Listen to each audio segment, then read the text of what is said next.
لو عايز تصلح تشوه عندك من الصور اللي انتوا شايفينها ديت، تقوس داخلي او تقوس خارجي، ومضايقك ومأثر على ركبتك وعلى المفصل ومخليك مش قادر تمشي، او عامل لك اكتئاب بسبب المنظر بتاع رجليك وانت ماشي، فما تقلقوش، في حل جديد، حل للظروف بنعالج بيه. دي تقنيه ممتازه جدا بنعالج بيها تشوهات. انت بتبقى خايف من العمليه ده النتيجه ما تطلعش 100%، تبقى رجل تتعدل ورجل تانية تفضل فيها مشكله او تتعدل بنسبه غير مرضيه. الظروف بيحل المشكله ديت وبيعالج لنا الرجل، وبنقدر نظبط التقوس بالتدريج ونخلي الرجلين زي بعض بالظبط. السلام عليكم ورحمه الله وبركاته. معاكم دكتور هاني سليمان، عياده العظام والعمود الفقري والروماتيزم. بنتكلم النهارده زي ما اتكلمنا الحلقه اللي فاتت عن الليزروف، بس النهارده بنتكلم عن استخدامات اخرى للليزروف. الليزروف هو جهاز عباره عن حلقات بنركبها في الساق وبنصلح بيها تشوهات كتير جدا. اهم تلك التشوهات اللي هي ظهرت قدامكم في الفيديو، تشوه داخلي او تقوس داخلي وتقوس خارجي. بنركب جهازنا وبتقنيه معينه بنقدر نصلح التقوس ده بطريقه معينه، بنعمل تطويل في مناطق معينه ونسيب الاماكن الثانيه ثابته زي ما هي لحد ما الرجل تعدل نفسها وتبقى كويسه جدا. سواء تقوس داخلي او خارجي له عمليات كتير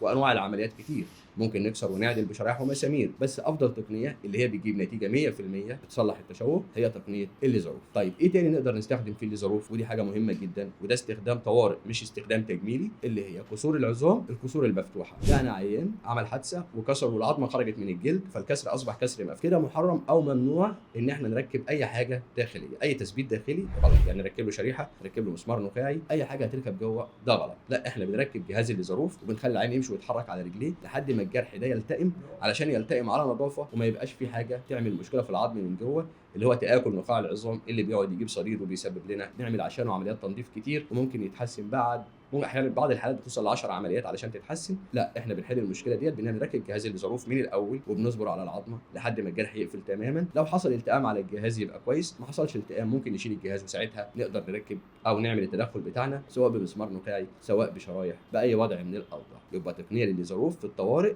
اللي هي الكسور المفتوحه. طيب وكمان الكسور المفتته، يعني الكسور المركبه، يعني كسر من عند المفصل والعظمه مفتته خالص. طبعا احنا كده هنيجي نخش بشريحه ونثبت بمسامير، مسامير مش هتمسك في اي حاجه، فاحنا بنركب جهاز الليزروف وبنشد المفصل، بنشد الكسر من عند المفصل عشان العظمه ترجع لاحسن وضع ليها طبيعي، وبنصبر عليها لحد ما تلتئم تماما، او بعد كده لما يحصل تكوين العظم حتى لو ما التئمتش نقدر نعمل جراحه تجميليه ونركب شرايح ومسامير. تمام؟